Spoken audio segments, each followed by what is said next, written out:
I'm juggling two lives in one hand, a secret so heavy it could sink a ship. The thrill? Unbelievable. The guilt? Like a shadow always there.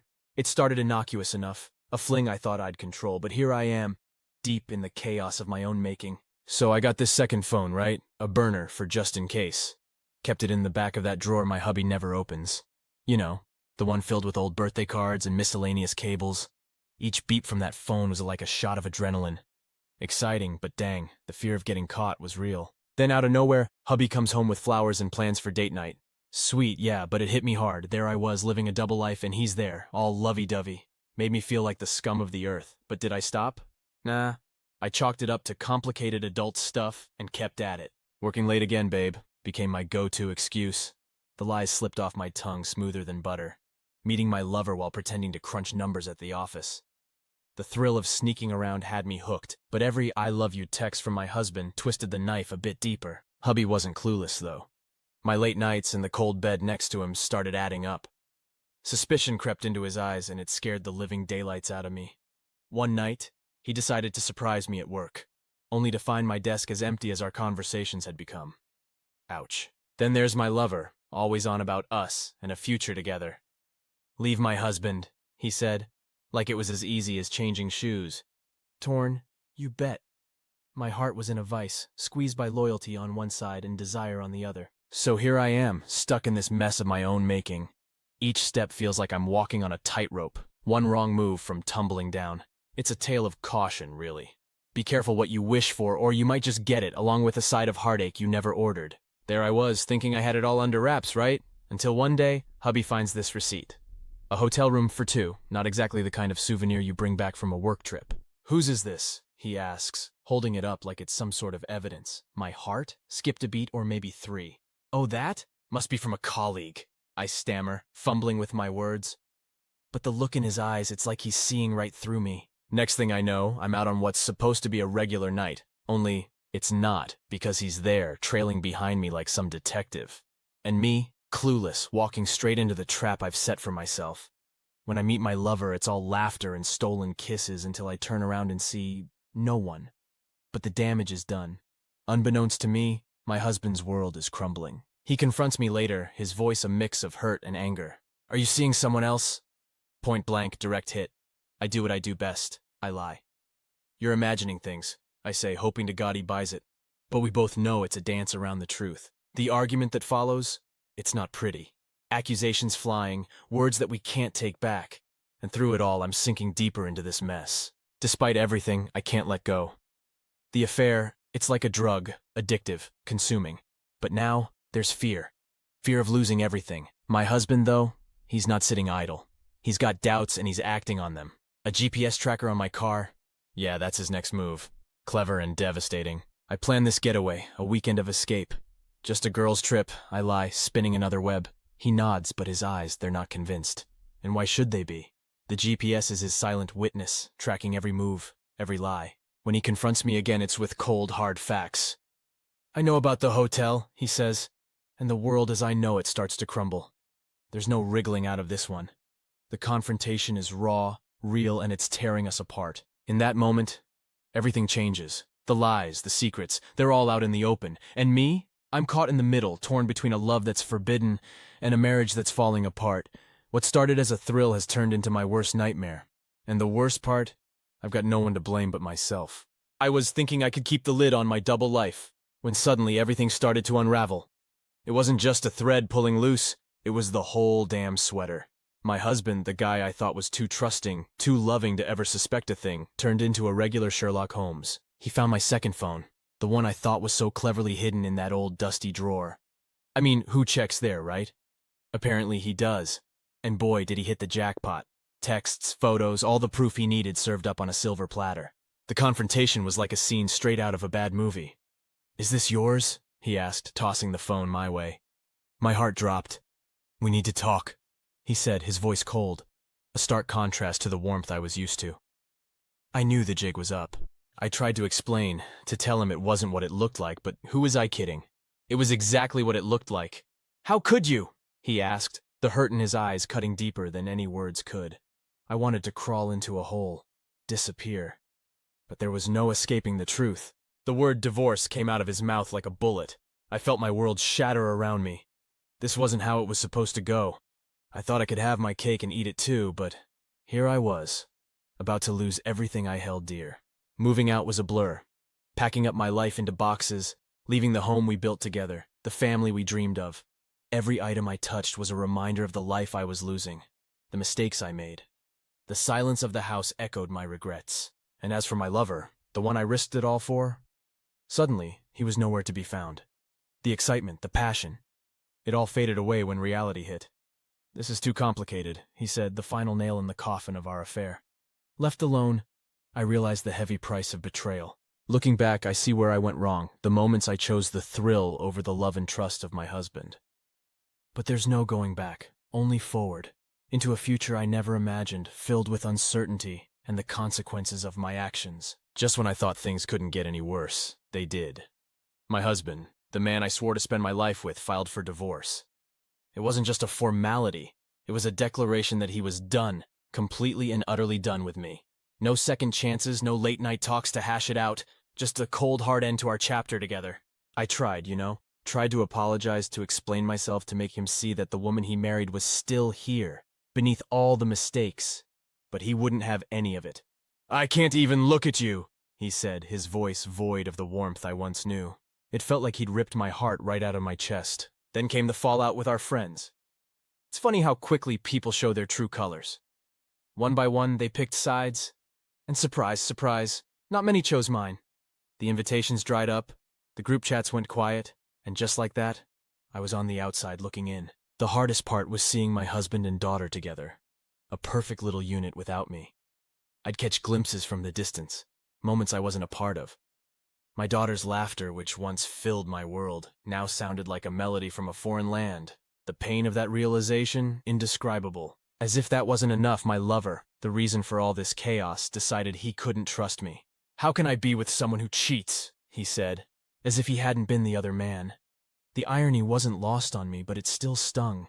There I was, abandoned by the two men I loved, each leaving me in their own wake of disillusionment. Finding my place after that was like trying to navigate a ship through a storm with no compass.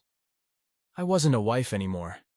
And as a mother, I was relegated to the sidelines, watching my daughter grow up in snapshots and stolen moments. The joy of motherhood, once my anchor, now felt like a ship passing me in the night. And then, the divorce papers arrived, courtesy of my husband's lawyer. Full custody for him, limited visitation for me. The terms were clear. I was being erased from the picture, bit by bit. Signing those papers felt like signing away my soul. Each stroke of the pen a confirmation of my failures. In that moment, I realized the full weight of my choices. My family, my friends, my sense of self, all lost to a series of decisions I couldn't take back. The loneliness was suffocating, a constant reminder of the life I'd destroyed. But amidst the wreckage, I knew I had to find a way to rebuild, to find a new place in this world that seemed to have no room for me. Diving headfirst into a legal battle felt like my last shot at redemption, my final stand in a war I'd unknowingly waged against my own life. So I got myself a lawyer, thinking I could somehow right the ship, make things a bit less messed up. But let me tell you, that legal tangle, it was a nightmare. Every meeting, every court appearance, it just sucked the life right out of me. The whole process was like being on a never-ending roller coaster, except it was all drops, no highs. The day the court handed down their decision was a punch to the gut. Full custody to my husband because apparently my instability and betrayal made me unfit.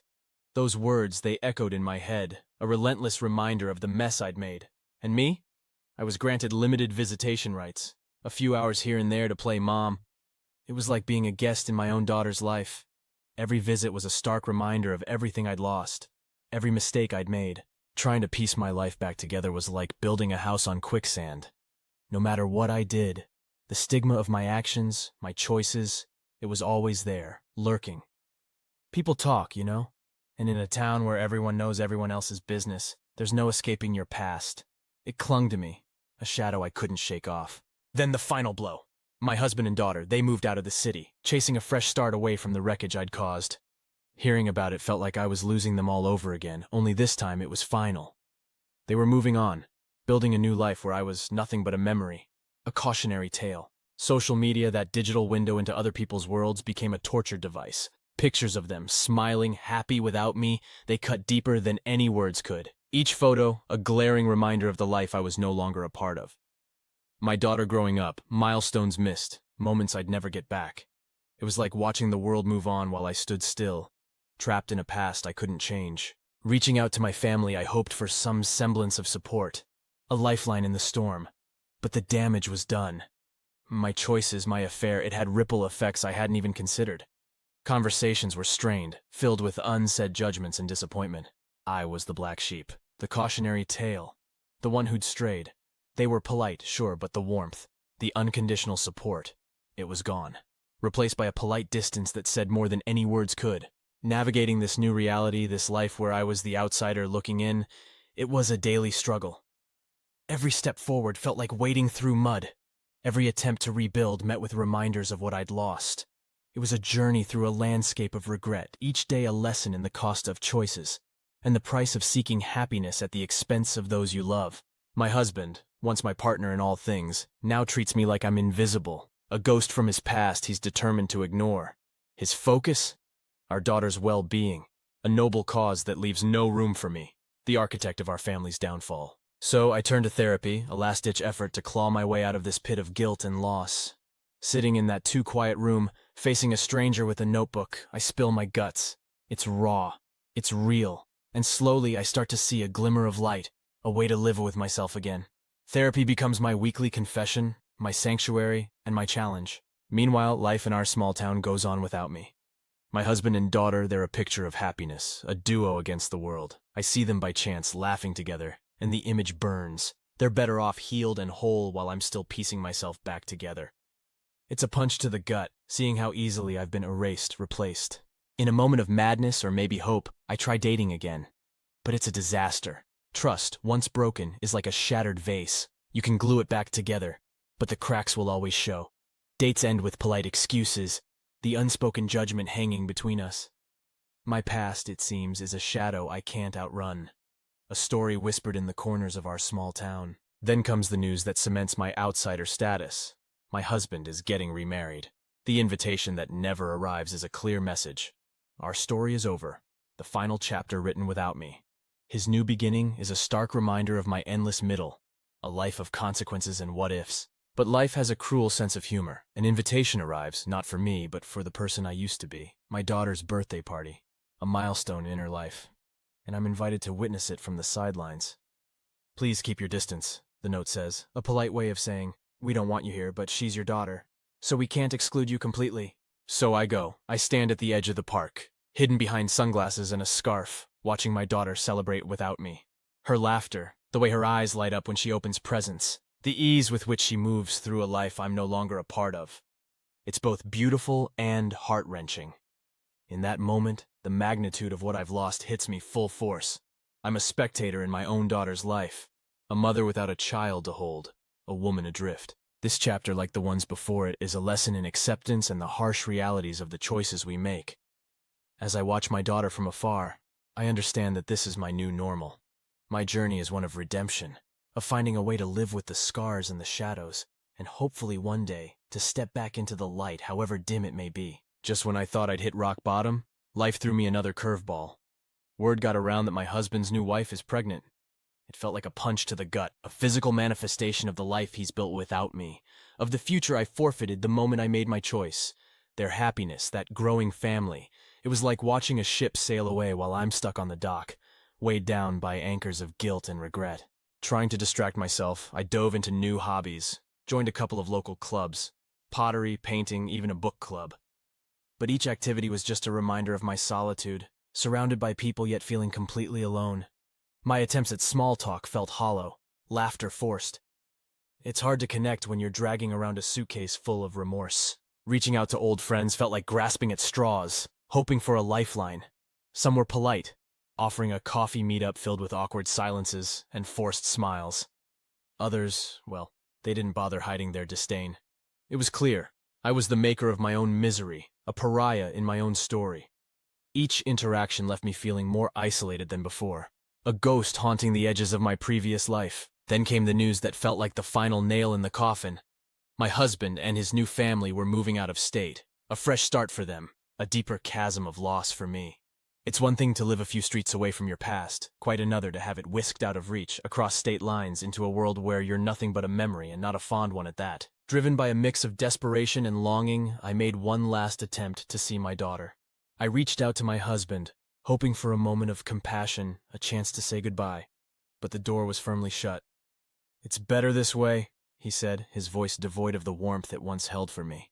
"Please, just let us go." The rejection was a clear message. I was not part of their narrative, not anymore. That was the moment of harsh truth, the realization that I'd truly lost everything I once held dear. My family, my identity as a wife and mother, my place in a community I thought was mine. It had all slipped through my fingers like sand. The pain of that realization was a constant ache, a shadow that followed me through empty days and sleepless nights. Watching from afar as they packed up their lives, loading their hopes and dreams into a moving van, was a scene seared into my memory. The physical distance between us a mere metaphor for the emotional chasm I'd created. As they drove away, it was as if I was watching the final scene of a movie in which I once had the starring role, now reduced to a forgotten extra. The silence that followed their departure was deafening. My house, once filled with laughter and love, now echoed with the ghosts of what used to be. It was time to face the music. I needed to leave, to find a new stage for my life's second act, one not overshadowed by the wreckage of my past. So I made the decision to start anew, to leave behind the city that held too many memories, too much pain. Packing up my life, I felt the weight of each choice, each mistake. But amidst the sorrow, there was a sliver of hope, a chance to rebuild, to forge a new path defined not by my failures, but by the lessons they taught me. Leaving was bittersweet, a journey into the unknown with the scars of my past as constant companions. Yet as I drove away, I realized this wasn't just an end, but also a beginning. A daunting, uncertain future awaited, but for the first time in a long time, I felt a flicker of hope. Maybe, just maybe, there was a chance to find peace, to make amends with the one person I'd neglected the most.